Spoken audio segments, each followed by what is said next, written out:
Assalamu alaikum rahmatullahi wa barakatuh. Hope you're doing well. So, I saw a video yesterday on Pearl Davis's, aka Pearly Things page, and it was shared around by some feminists, so it made its rounds in the female sphere of X/Twitter. And a daughter had sort of embarrassed her mom and said, "My mom used to really break hearts back in the day." And it showed how the mom had aged, and then contrasted that to how she looked in her 20s when she was quite beautiful. And Pearl wrote in the tweet, "This is fraud." And what I found pretty repugnant about that, I'll say for later on, but a feminist did say something actually quite interesting, which was that some men, they really overstress and overburden and neglect their wives, and they lose their beauty because of this. You know, too much sunlight on a rose is the example I would give. It just burns up the petals. And I don't think a lot of women in the beginning, when they have their beauty, realize that a negative man can erode your beauty. He can make you feel drained. He's not a source of rejuvenation. He's not a source where you feel uplifted around him. And for a time, your beauty keeps him in check. He, is with you. But if he is something about like a person who doesn't see too much joy in life, if he's very selfish or something, whatever negative trait that harms you and takes away your social battery, that's going to really run you down. And then when you have children, that's when you're really going to go through the ringer. And this highlights a split that women have, where there's the yoga moms and they have a bunch of nannies and they outsource as much as possible childcare so they can look beautiful. And then there's the man who makes his wife do quite much of the heavy load, and he's gone at work, or he's just gone because he just has so much things to do. And then the mom doesn't have a support system, and the stress really erodes, and her self-care erodes, and then she starts to emotionally eat, and some women start drinking, and then it goes downhill from there, and then it's harder to bounce back and recover. And so, when I saw the different angles of nasty, red pill Pearl mocking the woman, when Pearl herself is not a prize to be had in any sense of the word. She's overweight, flat-chested, looks very old for her age. And if you're gonna be flat-chested, you need to be very slender, like a literal ballerina. You need to be very, very slender, like a French Vogue model, because that actually matches. Like the lady, what was her name? Sarah Fawcett? That might have been her name. The woman who did the fancy lady in Scarface. Al Pacino's girlfriend in the movie Scarface. She was flat-chested, but she was very slender. She had a very elegant look. So there's a lot of that where, your body type and how you dress and carry yourself and such. Okay? So if Pearl wants to shame women for aging and not looking beautiful in their old age, then I'd argue she should go on a very strict French model diet. So I don't like to be rude, even though I really don't like Pearl at all on a fundamental level, but it just bothers me when someone is out of shape and is not attractive and doesn't know how to dress themselves and is quite tomboyish, and then they're shaming a woman in her old age for not looking like she did when she was in her 20s. And I want you to recognize that Joanne Rivers, she was getting plastic surgery till the end, until it took her life. Kanye West's mom died getting plastic surgery. It's just not good. Plastic surgery, if you start looking at celebrities before and after, the trajectory of how they get more and more, the fillers start to look real weird, their lips get real weird. You just have to accept aging. And classy old ladies are always a gem. Okay? And so my point is that Allah subhanahu wa ta'ala gives you beauty as a loan for a temporary time. You're not going to have your beauty for a long time. And your husband is going to have to really like you for you and obey his vows and to do good deeds to you and to be with you. And this is why brothel culture needs to be eliminated. It's a threat to women because it allows their husband to bring home a disease or get a woman pregnant and to really not stay true to what Allah subhanahu wa ta'ala has commanded him in terms of not having illegal sexual intercourse. So brothel culture keeps a fresh line of women available for men to use as they desire, and this harms the family structure. Okay? Because there used to be these vows of for richer, for poor, for sickness and in health, till death do us part, right? Now, sickness and in health, you don't know as a man if you're going to get cancer and you're really going to go through the ringer. Your wife has to stay loyal to you. And there's a lot of remarkable women who stay with their husbands even though they come back battered and broken from wars or from a car accident or from a house fire or something like that, right? And they're noble for being loyal to their men. And I started thinking about this lady who Pearl was mocking and everyone was mocking. And I thought about how my grandma was really a looker and the stress, you know, she's old now and she has signs of dementia and she's not doing too good in health. And I just think about how Allah subhanahu wa ta'ala gives you a temporary time under the sun as a woman to really have that perfect alluring youth. And then I thought about my mom, who was an absolute bombshell, and how drugs took away her beauty. And then you recognize how many men like to party with girls, encourage them to use drugs, and how many women encourage other women to use drugs, and how as Muslims we're told not to use drugs. And a side effect, and liberals say they want to legalize, tax, and regulate all drugs, and Christians make excuses for drinking beer and wine, and the aging properties that heavy drinking and drugs do to you, as well as smoking, it takes away your light and glow, and you just look very ashy and depleted and groggy. Your mind is fogged, and you could have quite a beautiful woman, but she's not eating right, and even if she's eating a salad, but she's smoking a bunch of weed and drinking 40 ounces, or chugging Chardonnay and then eating a spinach salad, the alcohol is, eroding her. Regardless of what some fake doctor says, alcohol, you wake up the next morning looking like garbage for a reason. It doesn't rejuvenate you. And so,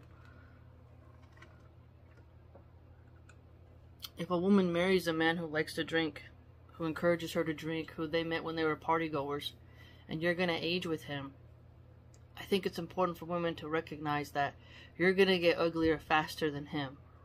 And men can look like a troll, but if they have money, there's always going to be somebody there who wants them for their wallet, and they'll get access to young, beautiful women. Robert De Niro's pulling women. You got people who've aged, but they still get women. But you can't say that the woman of the same age as a man can pull, a 25, 30-year-old man who's like a Versace model or something, right? And so the beauty of Islam further is that it removes the intoxicants, so you're not going to age as fast, but also you have the humbleness to know that you shouldn't mock the ugly, and if you do mock the ugly, there can be dire consequences, because there's a lot of innocent people whose beauty gets eroded. And if you think about fire, how easy fires start, how your skin is permanently disfigured from fire, and the flames of hell also are going to disfigure you. And it's something to think about how even a pit bull that mauls can take your beauty. And I remember a very sad news story where there was a boxer dog, the breed, the boxer, and then a pit mix.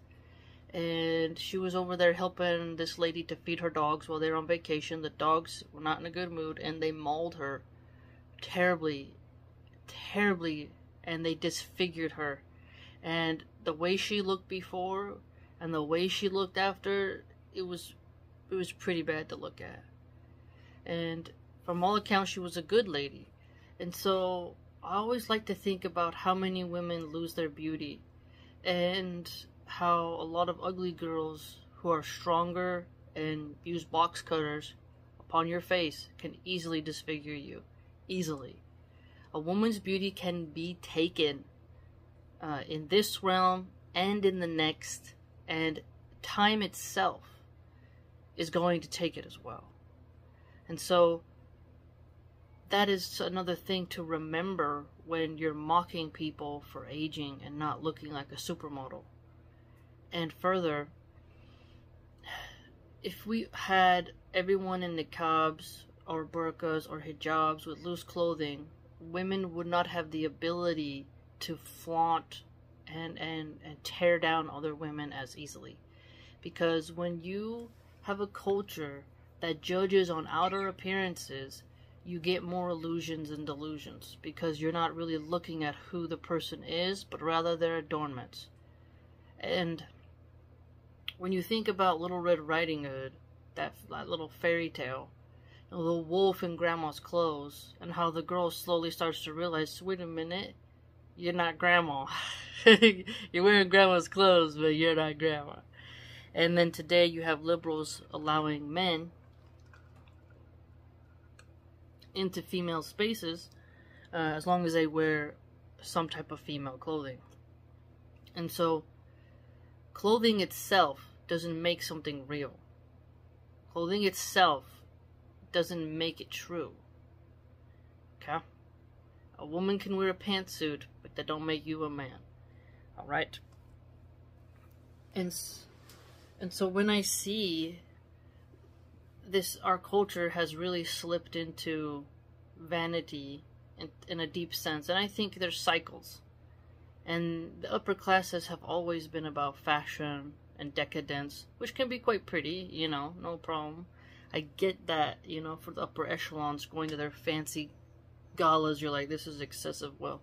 And there's free mixing. But if there was an event where sisters were together and they had some nice Islamic female clothing and they were just together, there wouldn't be harm in and of itself if they have given zakah and they have done, you know, good deeds and such, and the money was earned in a halal manner to purchase their clothes. And so I'm not saying you can't look pretty, but what I am saying is that if these women who think they're so special because they have temporary beauty were forced to be in a niqab, no makeup on, how would their ego deflate when they're in a sea of women who also cover? Would their power over men still be there? No. Would their power over the women still be there? No. Would they be humbled? I believe so. And so I started thinking about how Western culture encourages women to constantly brag and boast and flaunt their beauty for a temporary time, and that they get to such a high peak of their own self. They love themselves to a point where it's really twisted, and then when the aging starts and they see the new sun rise, the new girls coming up, you know, they're blooming and they're wilting, they become enraged and they don't know how to handle letting go of that torch of power that Allah subhanahu wa ta'ala gave them for a temporary time. And as you age, you become a fetish. But when you bloom, you become something that attracts all the bees. And it's important for us to really encourage women to not be cruel with their beauty. It just really shocked me. It really got me in a pensive mood when I saw Pearl just say, like, this is fraud, as if women have to look like a supermodel forever. And then it made me think about that Ballerina Farms lady. Because if you were to be traditional, you're not to flaunt your beauty. Your husband should be honored in a better way. But some Western men, they feel this immense sense of honor by having perpetually young wives or perpetually young girlfriends, like Leonardo DiCaprio. He don't want to get married, and he wants to be very hedonistic and use women, and they want to be used because they're consenting to the relationship, and when they age, they're off of it. And this creates a very upside down world. And what I feel really sad for is that there will be women who, they know they're gonna age, and then they'll use a surrogate, they'll use a sperm donor, and then the children are denied their birth mother and they're denied a father. And it turns the world upside down. And I think humans being afraid of aging, hating aging, and only valuing youthful beauty has created a tipsy-turvy culture. Because our elders aren't around us as much anymore because we stuff them in old folks' home, and an older person reminds you of where you're headed. An older person reminds you that you're not some type of goddess because you're pretty for now. And when women see older women, and if you're wise, you're gonna realize I'm headed there too, and there ain't nothing I can do about it. And there's wisdom that Allah gave that to women because they might be quite tyrants.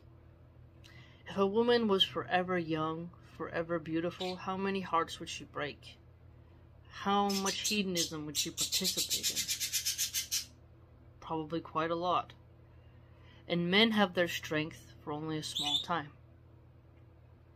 And then they have to actually be liked. When you get old, you have to actually be liked. Someone has to care about you. But if you were very cunty and cruel with your beauty when you were young, and you only cared about ditching your kids with the nanny so you can go to the nightclub and snort coke in a bathroom, well, now your kids, they don't have that spiritual bond with you. You neglected them. And when you become a mom, I'm not saying you have to be frumpy, but there's a difference in the spiritual bond between moms who are with their kids as much as possible, because they get to really get into a rhythm, a synchronicity, and patterns with their little tots, and see every aspect of their child's psychology. And the government already rips our children away from us, stuffs them in very boring schools where they're not really being taught helpful things as much as they could be. And so the government forces your child out of your arms because some moms, some have to work, no doubt, but some moms really just don't want to be around their kids. And they want to be able to smoke weed and fornicate behind their husband's back while their kids are in school. There's a lot of sin in the world, is my point. And a lot of women think, I gotta, sample every platter out there before I get old, because I only will be able to enjoy life more when I'm pretty. And then this gets to a deeper hole of why women go to college when they're young, because they want to be beautiful, rich, and young as fast as possible. They don't want to enjoy wealth as, in prestige as, in their old age, so they could have their families young, go to school later. But the job market's your sex appeal can help you land a job. Even if you're not as qualified, if you're sexy enough, you'll get the job. And a lot of women don't want to admit that that's true. An older woman who's more qualified will be passed over for someone who's eye candy because the men want to have something to think about while they have while they wank one out in the bathroom at work. And this is true to the male psychology. There's a darkness to the male mind and an unfairness to it, but also to women as well. And so I think it's very important for us to really look at beauty, how it's a wonderful thing to have it in this world. But if you don't manage it, it's going to turn around and destroy you. And we shouldn't mock the old. And we shouldn't treat people bad for aging. And we shouldn't just encourage women to focus their entire existence on that. And it's a paradox, because men will treat you better if you are beautiful. This is true. Women will buy your products if you're pretty. So beauty has a utility for helping you attract a mate, maintain a mate, but the wisdom of covering that, it becomes more and more clear every day when you see how much beauty gets you into trouble. What kind of gazes you attract. And not every gaze you attract is going to be one that you want to participate in, that you want to interact with. And it's a very harsh world out there. But I think we should have some type of conversations with our daughters about, you may be pretty, but understand, just as the seasons change, your beauty will wave you goodbye. And there was something interesting that happened where Pearl, the ignoramus, did say something where she did get quite gross later on, because she kept saying how 16-year-olds were hotter than 25-year-olds. So she was getting very pornographic. I do think she's a closeted bisexual, to be honest. But I know she was also saying things just to get rage bait, and also the males in her audiences pay her to say stuff as well. So there's a bit of that. But she did have another one where she said 25-year-olds are prettier than like 35-year-olds, something like that. And that is true, and a lot of women were sending their selfies to Pearl saying, I look hotter now that I'm older. And that's just another lie as well that women tell themselves. But to love aging and to sort of put that cloak of beauty hung on the wall and say goodbye is something that women have to participate in just as much as men. They want to take a bunch of testosterone and steroids, but imagine you're in a war time, you don't have access to that medication. You are who you are right then. And that's something that's really raw and real. You are who you are when you have to be in full survival mode. See, this is something that I've been thinking about more and more, is who are we? Who are we really? The people living in the tribes, the very rural tribes all over the earth, those are people who are more real with who they present as. Because the fact that plastic surgeons, makeup, filters, wigs, weaves, fake nails, fake eyelashes, all the adornments, you know, people get tons of different plastic surgery now. That's not you. You are who you were born as, with nothing on. No makeup, no adjustments to you. Your natural hair color, your natural hair shape, like if it's curly, wavy, that's you. That's you. So when women get this inflated sense of self because they've added and added and added and added, it's like if you have a very beautiful cake. It's got this pretty frosting, but when you cut, that's all the outside. But when you cut into it and you get in, you're like, oh, it's all dry. It's like got a terrible flavor. It doesn't come out well, the batter. Maybe there's a baked bug in there. No, once you cut through the frosting. So makeup is the frosting. That's why you call it a cake face. Like if someone just got a cake and went like this, punk, punk, and like, you know, you literally are making up the person. They don't exist in that sense of what is being projected onto the mirror, and then what it comes back into their retina, and then how that goes in their brain about who they are. And when that's washed away, well, that's a more clear mirror of who they are. And can your husband like the clear mirror? Do you like the clear mirror? Are you following someone's nasty behavior? Because women do this. Let me give you an example. A lot of occultist women, they wear like a lip gloss. They got a lot of makeup on.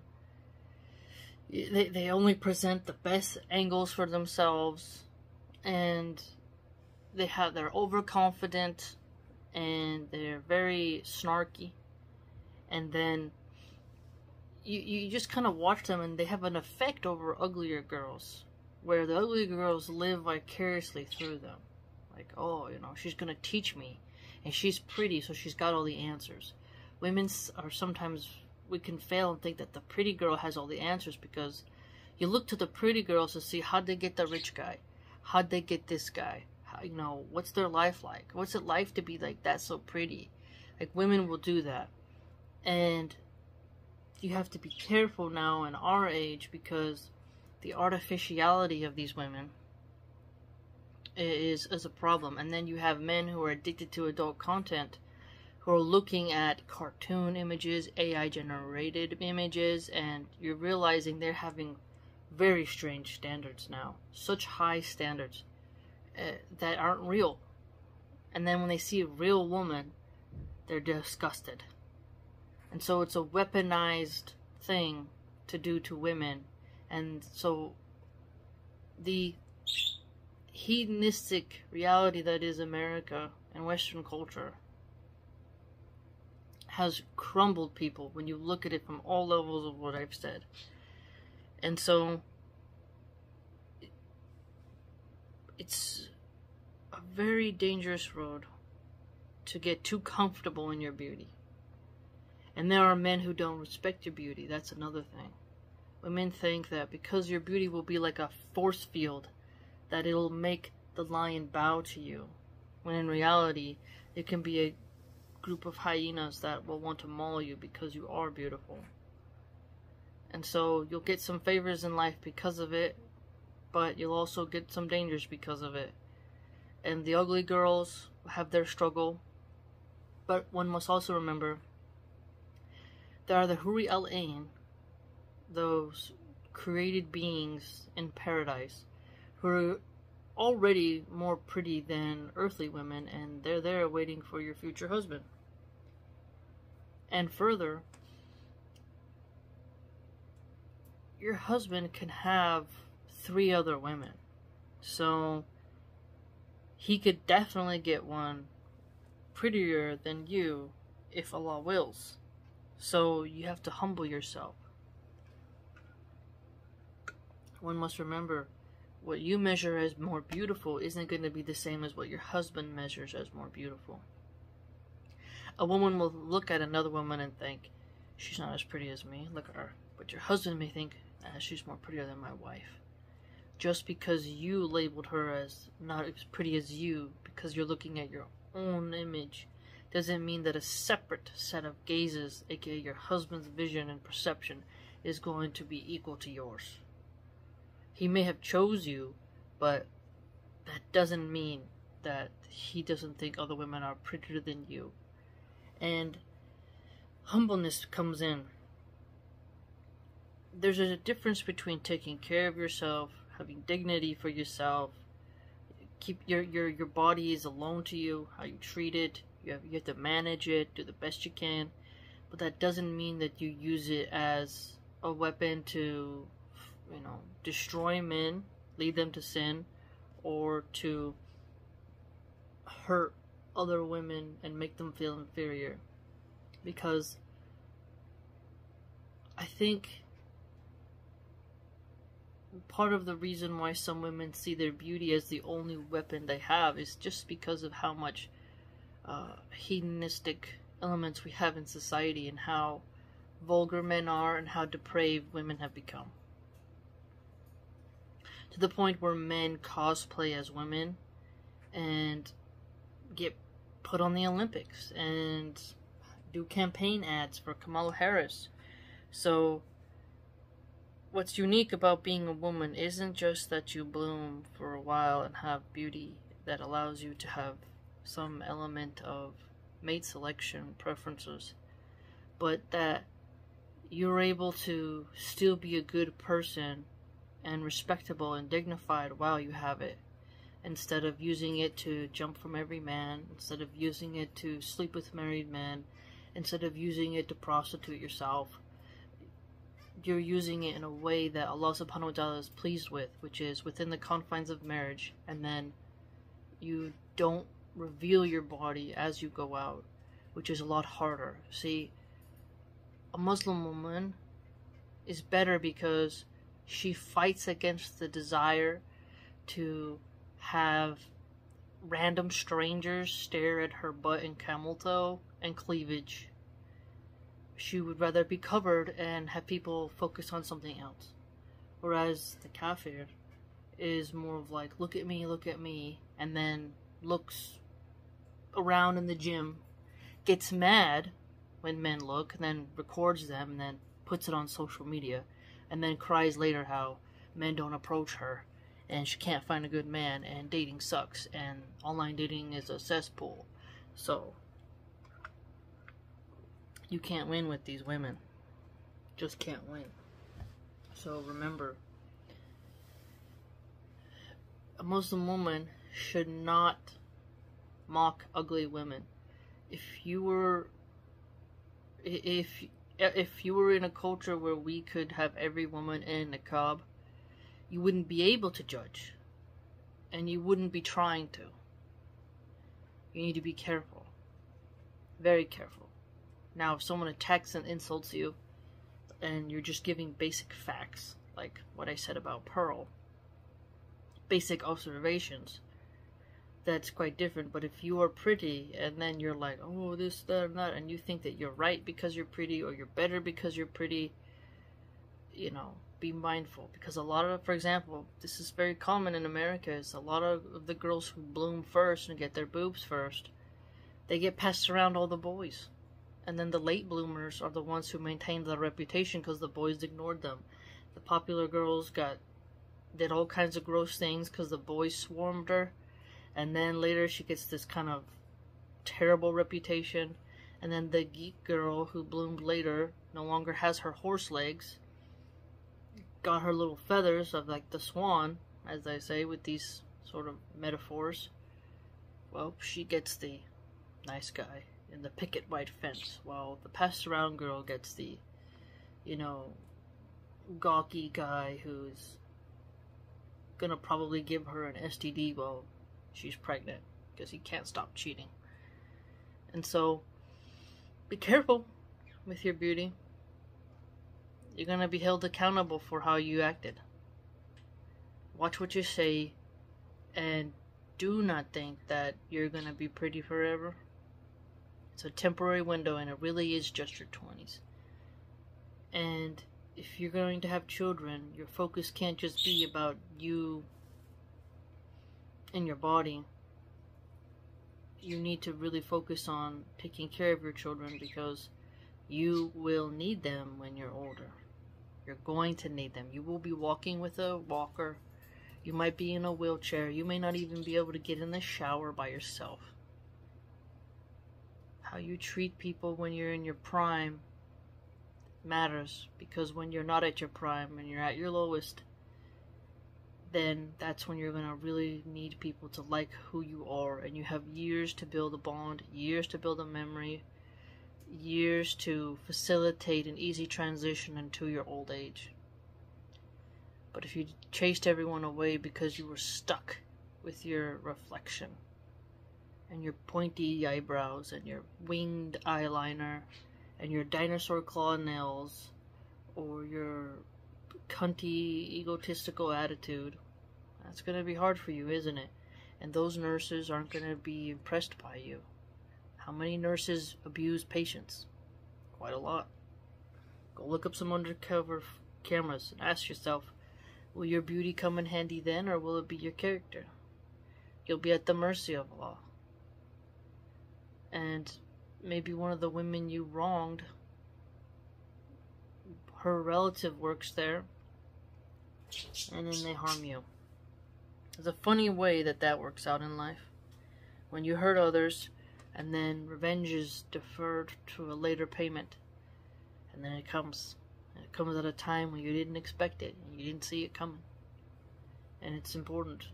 But also, just please remember, beauty can be physically taken.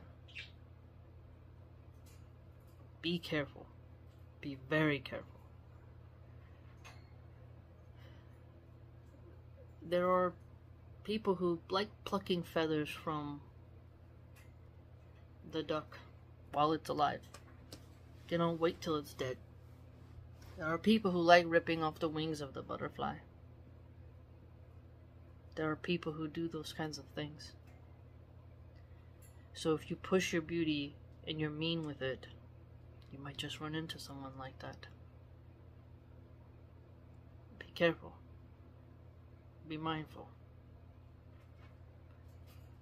And if I were you, I'd also work on, you're pretty, but let's say, you'll see women do this a lot. Just start noticing it. You go to a restaurant, you're waiting to make a reservation, and the women like, you know, women mean dog and mad dog and other women who are pretty, and then she's pretty.